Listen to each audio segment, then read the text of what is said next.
Folks, welcome into That Betting Show for April 9th, 2019. The college basketball season has come and gone. This is your one-stop shop for all your sports betting needs. He's Teddy Severansky. Give him a follow on Twitter at Teddy_Covers. I'm Donnie Seymour at Rightside VP. Teddy, let's put a bow on this thing. How about last night, expecting lower scoring? Looked like we were going to have a rock fight over the first 5 minutes. Game turned out to be entertaining, right down to the wire, and once again, those cardiac kids from the Cavaliers of Virginia take care of business.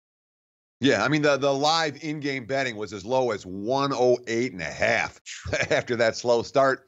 And then both teams hit shots the rest of the game, and it flew over the total by end of regulation. Obviously, flew over the total in the extra session.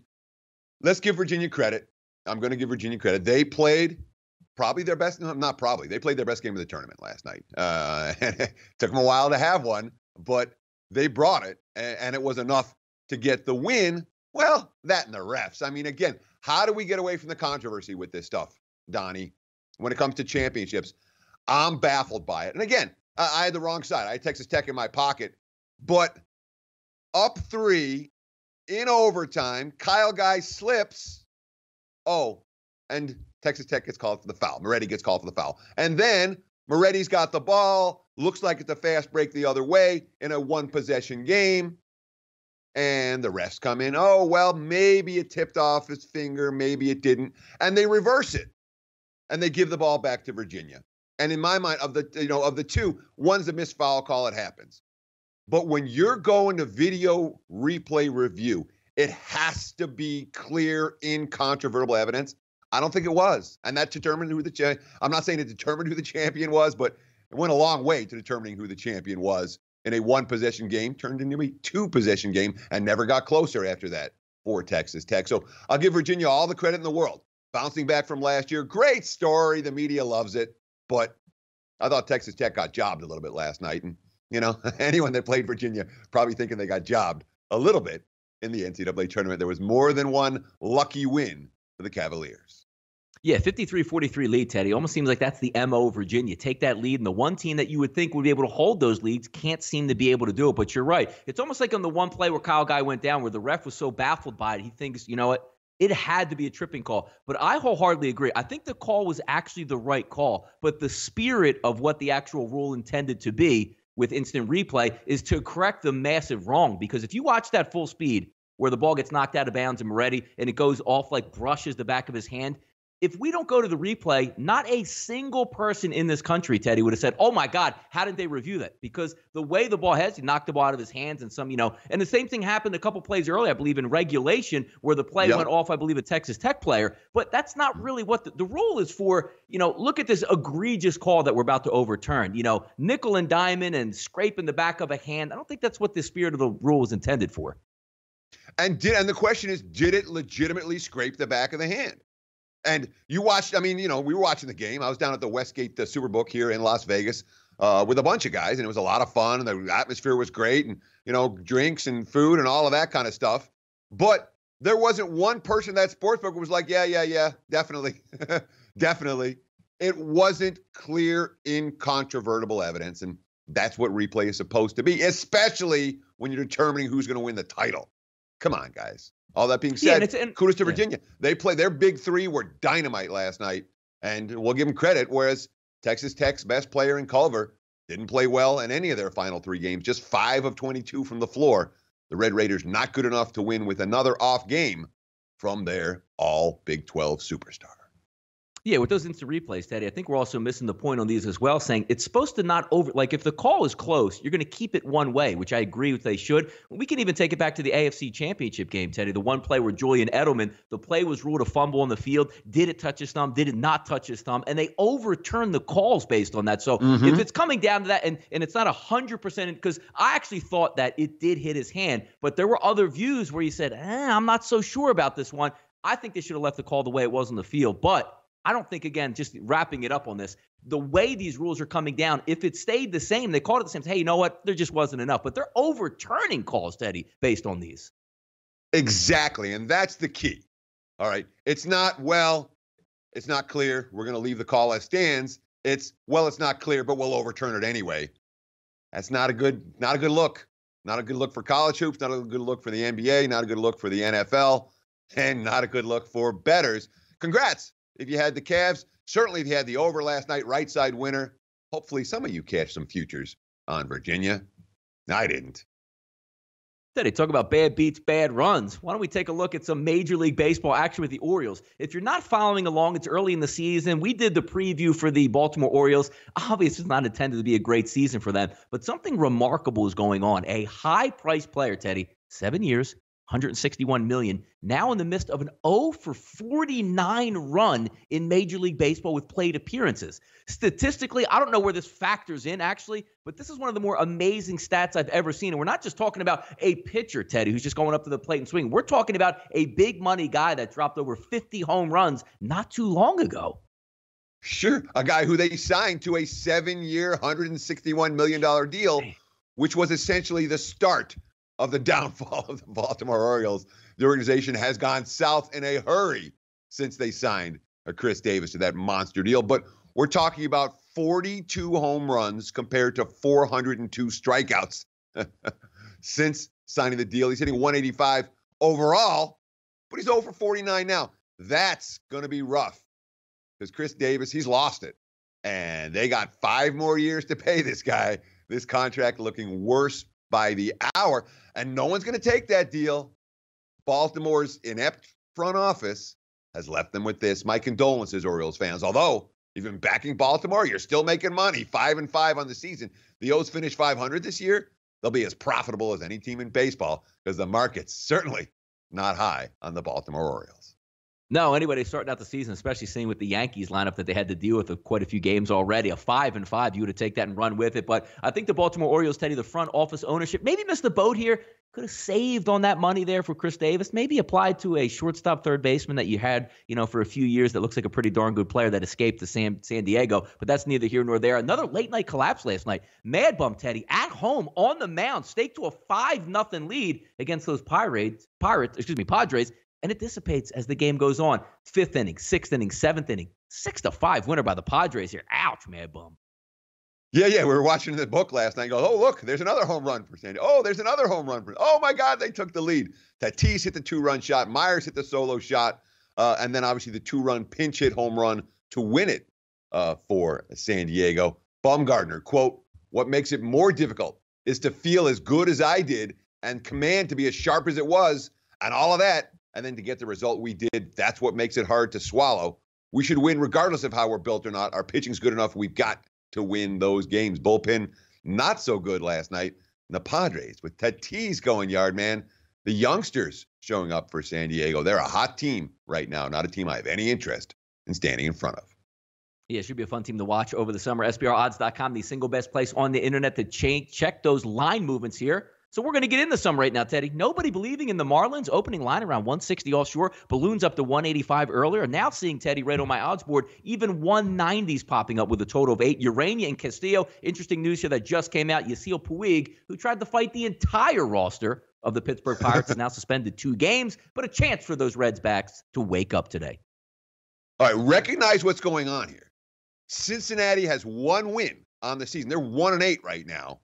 And they're not just getting bet up, they're getting steamed to high heaven. You're talking about 190s on the Reds today. Nearly 2-1 chalk. This is a 1-win team that's missing one of their key bats, as you mentioned, Puig is going to be out. That's how much the market dislikes the Marlins and who's going today? Reyna, who was just awful. 0-2 so far this season. An ERA over 10 hasn't lasted through the 5th inning in either start, allowing 16 hits in just 8.2 innings. The market's not expecting good things from Miami and Urena, a pitcher they want to fade in the great American ballpark.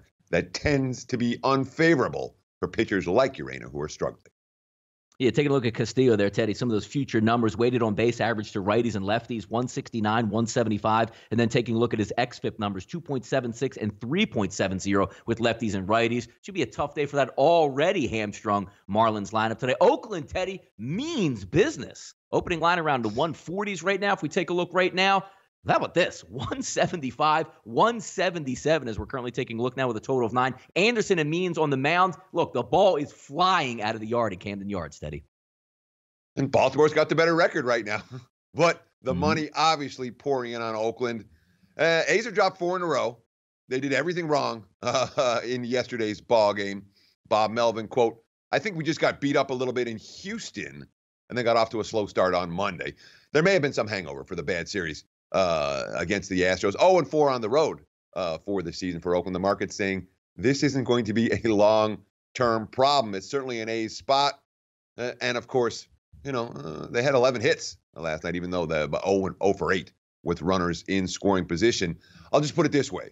The markets think Baltimore at 5-5 right now is the high water mark for the Orioles moving forward. This is not a team the betting markets want any part of, just like the Miami team we talked about a few moments ago. Last line mover that we'll check out here. We're going to move it over to the NBA, Teddy. Some teams scheduling to make the playoffs. Some teams scheduling to make their tee times here. Offshore markets opened up at -6 and rise to -8 in the Charlotte Hornets-Cleveland Cavaliers game tonight, Teddy. Total 221 and also a money line split of -320 plus 260. Know who you're betting. Know what it means in these two teams when they're playing each other.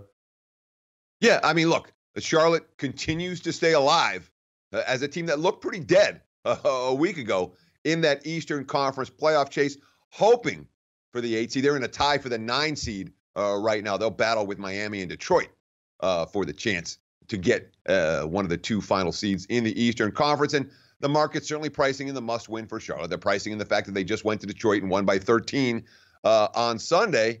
And, of course, they're definitely pricing in the fact that the Cavs, let's just say they're stumbling down the stretch. Last game of the season for Cleveland. I don't think Larry Drew's going to be back as a head coach. Kevin Love may not play. He was in 12 minutes. He played 12 minutes in the loss against the Spurs on Sunday, a game that, Cleveland lost by 20 at home.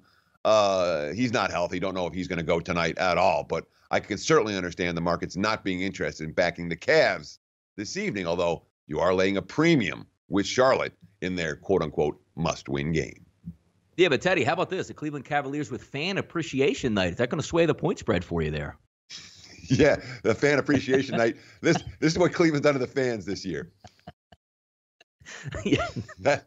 That's your fan appreciation. So if they give you a T-shirt for screwing you for the season ticket holders for putting out a bad product all year, yeah, thanks, guys.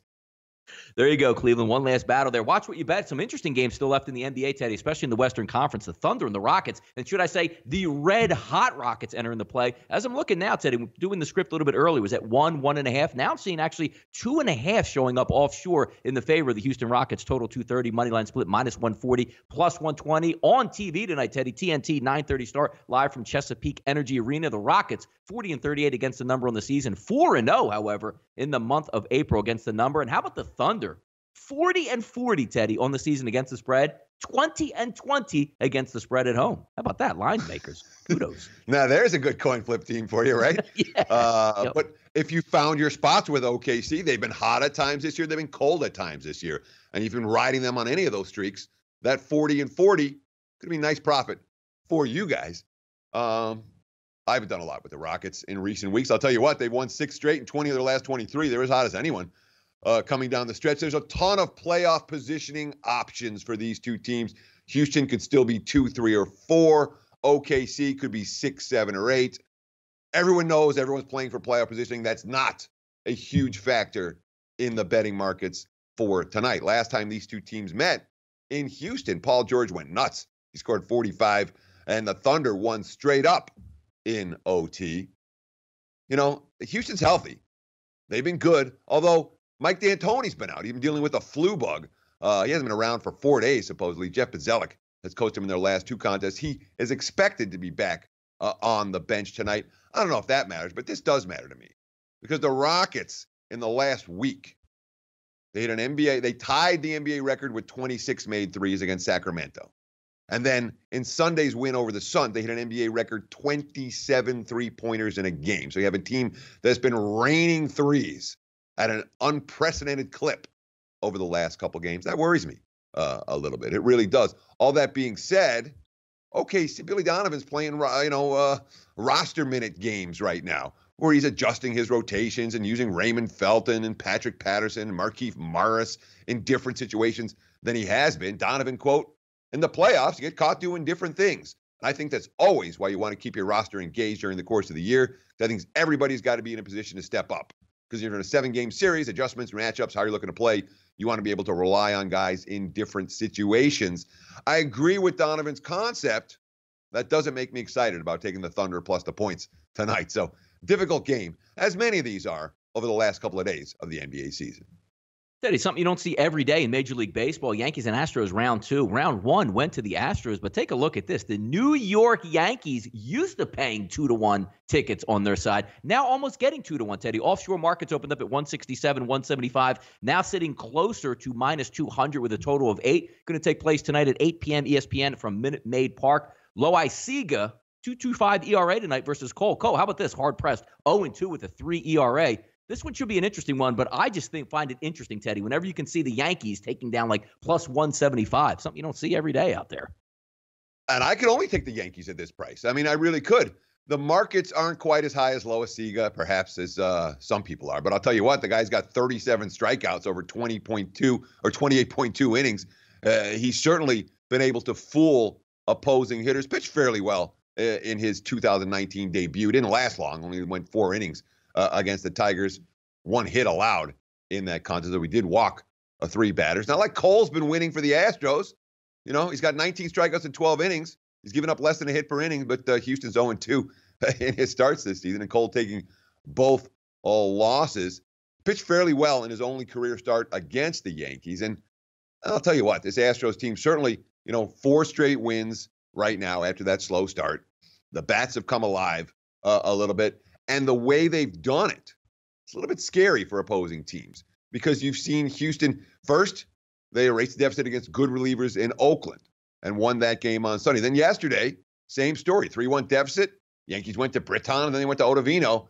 And we saw Houston able to hit both of those guys. When you're hitting elite relievers, that's scary. The Astros are doing right now, which helps merit this big price tag. All that being said, I can't lay it.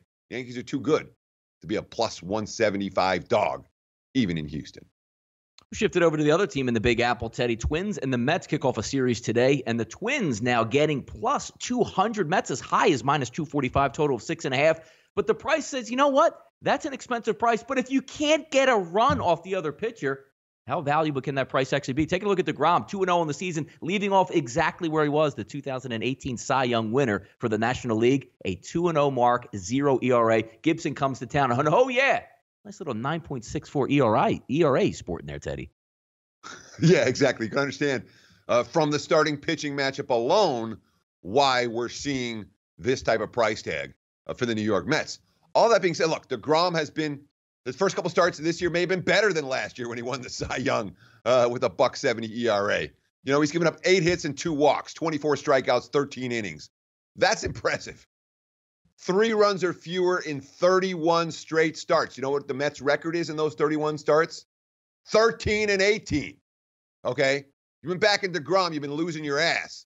And I know he's won 4 straight, 2 in the last year, 2 so far this season. I know that his 26 consecutive quality starts tie Bob Gibson, not Kyle Gibson, Bob Gibson for the record. And, of course, DeGrom even hit a home run last time out when he struck out a career-high 14 in 7 innings against Miami. But the Mets are 13-18 in his last 31 starts. The Twins aren't bad. And Gibson, he's got some ugly numbers. Last time out, 1 out away from completing 5 innings of a 1-run ball with a 3-run lead against the Royals, and then all of a sudden, boom, 5 hits, a walk, an error, and KC leads 6-3, and Gibson's got an ugly stat line. He was better than that in the start, and I would think we might see a quicker trigger on Gibson today. I can only take the dog in this price range, and obviously DeGrom, just keep on betting those first 5 under. 24-4 now, the last 28 tries. Amazing. Great pitcher. We'll see if it holds up again tonight in the Big Apple at Citi Field. Teddy, off the mic segment today. The single best soap opera in all of TV and all of sports seems to be the NFL, especially in the offseason. Juju Smith-Schuster and AB ratting it out on Twitter, posting, back in the day, screenshots from Twitter. And then we take a look at the more interesting one to me is the Aaron Rodgers, Mike McCarthy rift, where it always seems like somebody always tries to get the upper hand and releases stuff behind the scenes like, hey, Aaron Rodgers doesn't listen. He's a really bad teammate. Oh, yeah, the head football coach is getting massages when he should be at team meetings. It never stops in the NFL. And sometimes I think it's like almost like a WWE script where the NFL says, all right, it's a little bit of a downtime right now. What can we go on? Hey, let's send out these stuff to the press and see what happens out there. Every day, Teddy, something to talk about in the NFL, good, bad, and ugly. Well, let's start with this. Moving forward, I want to have a masseuse behind me as we tape I thought you already that did, betting by the show. way. Yeah. You know, or I'll let you go do the show solo while I'm in the back getting a massage. I mean, the stories, who knows what's true? And the bottom line is we're never going to know what's true and what isn't true. It is a fun story with Rogers and McCarthy, although the most interesting thing to me about that is the questions about, because this is one we might be able to make money from. The AB and Juju stuff, it's hilarious. It really is, but I don't see any betting angle to it. I really don't. But when it comes to the Packers and Matt LaFleur moving forward and the issues from the Bleacher Report article about Aaron Rodgers and about LaFleur and Rodgers already, certainly worth noting, I would expect that Bleacher Report article will have an impact on the Packers' future book odds, on their season win total. People read that and people believed it. And Aaron Rodgers' reputation has probably taken a hit as a result. I don't know. Rodgers, people always think of him as a good guy. Maybe not so much. But exactly. From a Packers fan perspective, they love Aaron Rodgers. One title, and that's enough. Yeah, no, hey, it's what it is. It's Aaron's town. It's going to be what it is. Well, that's for that betting show for April 9, 2019. Your one-stop shop for all your sports betting needs. Teddy, tomorrow, we're going to bring the people in on a little bit of Masters coverage now that college basketball is over and Major League Baseball will take center stage, as well as the NBA and NHL playoffs. He's Teddy Severansky. Give him a follow once again on Twitter at Teddy_Covers. I'm Donnie Seymour at Right Side VP, and we'll be back tomorrow for more of that betting show.